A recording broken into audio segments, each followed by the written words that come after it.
Kulang ka ba sa tulog? Laging puyat. Okay, magbibigay tayo ng tips paano ka makakabawi sa tulog sa susunod na mga araw. Okay? Ang tawag natin po dyan, sleep debt. Parang may utang ka. Let's say, kailangan mo 7 hours para matulog. Tapos ang tulog mo 5 hours lang, di kulang ka ng 2 hours. Tapos puyat ka na naman sa susunod na araw 5 hours, di 4 hours ng utang mo. Yan ang tinatawag na sleep debt. Okay? Masama ba to? Anong mangyayari? Tuturo natin. Tips para makatulog. Ano dapat kainin? Ano bawal kainin? Tingnan natin. Bakit hindi makatulog? Basically, stress. Okay? Maraming iniisip, maraming meeting, pwedeng maraming kayo iniisip. Sobrang computer, maraming chinecheck sa cellphone, mga balita, gabi na, hindi ka rin makatulog. Mataas ang blood sugar, pwede rin yon.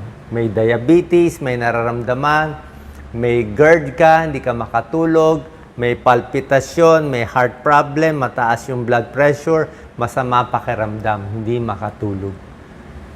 Hindi napagod buong araw, nakaupo lang lagi, kaya hindi rin makatulog sa gabi. Or sobrang trabaho.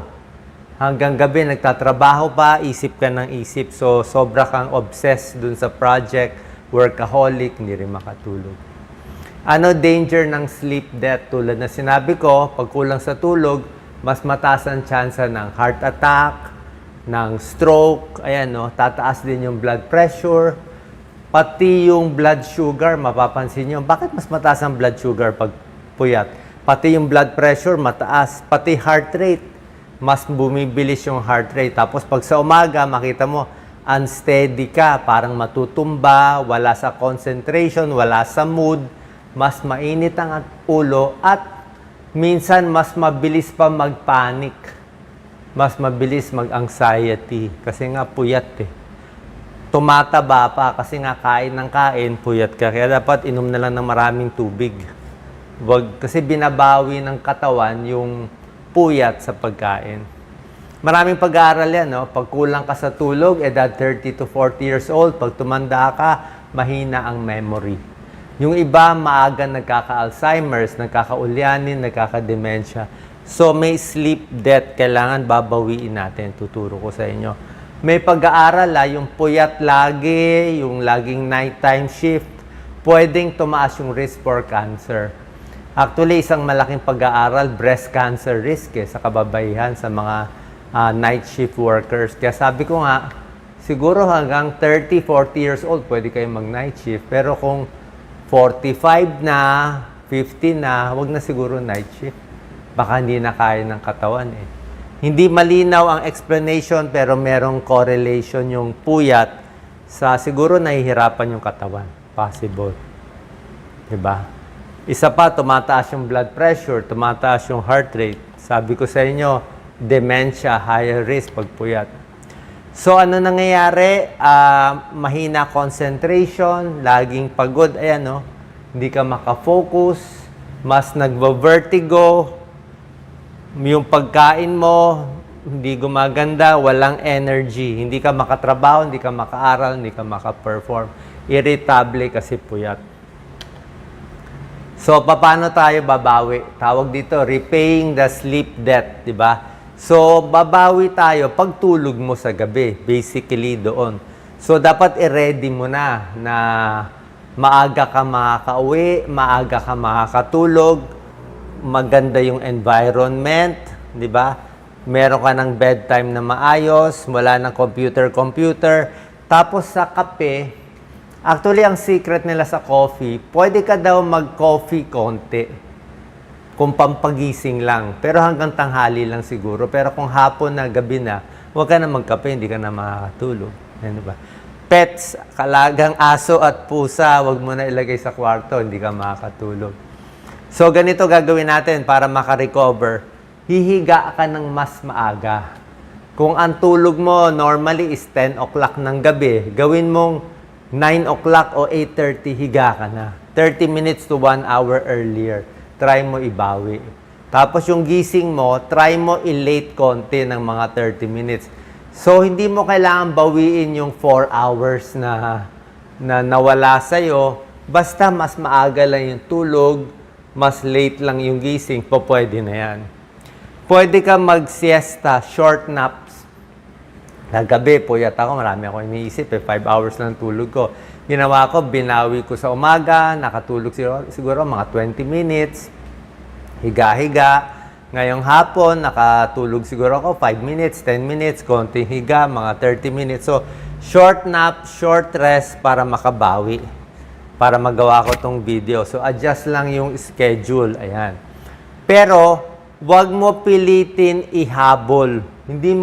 Hindi porke kulang ka ng 4 hours, ibig sabihin, hahabulin mo yung 4 hours eh. Kasi usually, ang tulog mo naman sa susunod, sa kinabukasan, mas malalim, mas masarap ang tulog mo eh. So, okay lang yun. Huwag mo stress sarili mo na, nako, kulang ako sa tulog, magkakasakit na ako. Yan, tinatawag natin na sleep debt. Yan, oh. Pwede mag-nap, maganda environment, sleep routine, tsaka yung paggising. Ito, meron tayong 10 tips to sleep better. Number 1, tulad na sinabi ko, dapat may schedule. Mahirap nga kung may meeting ka sa gabi, may party sa gabi. Pag, let's say, tulog mo 10 p.m., tapos umuwi ka ng gabi, umabot ka na alas 12 ng madaling araw, sira na yung tulog mo. Kasi pag gising mo talaga 6 a.m., kahit anong oras ka matulog, 6 a.m. pa rin ang gising mo. Sanay na yung katawan mo. May circadian rhythm. Babawi ka na lang next day. Komportable dapat ang unan, ang mattress, lalo na yung sa leeg, dapat komportable. At may secret pa eh. Dapat daw yung tiyan hindi malalamigan. Okay, mas maganda yung tiyan kasi pag nalamigan yung tiyan sa hangin o sa aircon, medyo masama pakiramdam. Baka kumulo, mag-heartburn ka eh. Tapos lalo na yung mga side sleeper, ako ngayon nagsa-side sleep ako, dapat mataas-taas yung unan. Pag unan yung pisang-pisa na, sasakit ang leg mo, dapat taman-tama siya. Get comfortable. Mag-ingat, wag mahulog ha. Merong mga nahuhulog sa kama na babalian. May ilan na nangyari. Take short naps only. Tulad na sinabi ko, wag din sobra tagal yung siesta. Turn off all electronics. Siyempre, puro bad news eh, di ba? Lalo na, actually, sa mga meditation, ang pinakamahalaga yung 30 minutes bago ka matulog, doon ka dapat relax. Doon ka magdadasal. Tapos yung paggising mo, yung unang 30 minutes na pagdilat mo, yun din na pinakamagandang meditation and praying time. 30 minutes before sleeping, 30 minutes during waking up, yan ang pinaka-refresh yung utak natin. Huwag mo lagyan ng mga bad news, chismis, at mga away. Number 5, tulad na sinabi ko sa kape, pag hapon at gabi, wag na. Yan, caution ng caffeine. Reduce anxiety and stress. Basically, ito. Habang maaga pa, ayusin mo na, i-resolve mo na kung ano yung kinakatakot mo. At ito maganda, oh.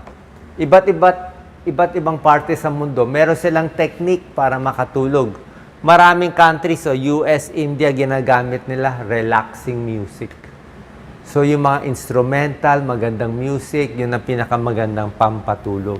Sa ibang bansa, sa Japan, ina-adjust nila yung bedtime and wake-up time. Siguro pati sa work nila, ina-adjust nila. Hot shower, hot bath, maligamgam na tubig. Masarap, nakaligo ka, malinis ka, at least hindi ka magkaka-pimples, yan, pwede maligo. Maganda nga, safe maligo sa gabi. Mas masarap nga maligo sa gabi. Pero mga 10 minutes lang, wag din sobrang tagal. Para hindi kumulubot yung balat natin. Exercise, pag normal na hindi ka puyat. Pero kung puyat ka, wag na siguro masyado mag-exercise. Bawasan mo exercise kasi unstable ka, baka matumba ka eh. Diba? Kasi puyat ka nga, hilo-hilo eh. Medyo wala ka sa balance, lalo na sa may edad. Iwas sa alak. Ang alak kasi, oo nga, makakatulog ka, pero mababaw ang tulog. Mababaw. Tsaka prone ka sa accident. Puyat ka na eh, makakatulog ka na. Hindi mo na kailangan to. Pag ginawa mo itong pampatulog, delikado, baka ma-stroke pa tayo. Higher risk for stroke, tsaka liver problem, fatty liver, liver cirrhosis. Tsaka eating habits, ito mahalaga, di ba? Pag gabi na, dapat yung kain mo, pampatulog na foods. Hindi yung matutulog ka na, puro ka na junk food, maalat, spicy, hindi ka makakatulog dyan. Mag-GERD ka niya. Pag nag-GERD, ng heartburn ka, hirap na. Ayan. Ano ang mga good foods bago matulog at bad foods bago matulog? Ito. Iwas sa favorite yung pizza, fried chicken, ketchup, hot sauce, 'di ba? Mexican food paggabi na, taco, mga nachos, hindi na pwede kasi nga very spicy, very oily. Pag very oily yung pagkain, ang tagal sa tiyan, usually 4 hours. Yung pagkain 4 hours nandiyan pa yan, hindi mawawala. Kasi nga oily food siya, tumatagal sa tiyan. Pero kung yan maiwasan natin. Yan, iwasan. Pati ito mga spicy, onion, garlic, kahit chocolate nakaka-GERD eh. Okay. Hot sauce. Basta lahat mga fast food. Pero, pag pinili mo ito, yan ang maganda. Ito mga good foods, pampatulog, mga kanin lang na mainit, sabaw lang na hindi masyadong maalat o mamantika. Pwedeng-pwede yan. Banana, isda lang, mani, gatas, chamomile tea, prutas, yogurt, yan, pampatulog yan, pamparelax. Diba? Warm, gulay, broccoli, okra, ampalaya, spinach, kangkong, pamparelax. Lahat yan, no? Pamparelax. Relaxing food, mataas pa siya sa magnesium. Magnesium, pampaantok din yan. Ang delikado sa tulog, pag kulang sa tulog, huwag na mag-drive. Halos lahat ng aksidente, basta na aksident, puyat o lasing. Puyat, lasing, mainit ulo, o baka nagte-text. 12 million accidents because of driving, drowsy driving. Meron din drunk driving o cellphone driving. Yung mga night shift, yan sinasabi ko, hindi ka rin makatrabaho, baka ma-aksidente ka, delikado. Diba? Very prone sa accident, pag antok, pag puyat. Kaya nga ingat sa driving, itulog nyo na lang muna sa tabi. Huwag nyo ipilit. Okay, pag hindi ka makatulog sa hapon, ihiga-higa mo, ipahinga mo. Hanap ka ng may shade, malamig na lugar.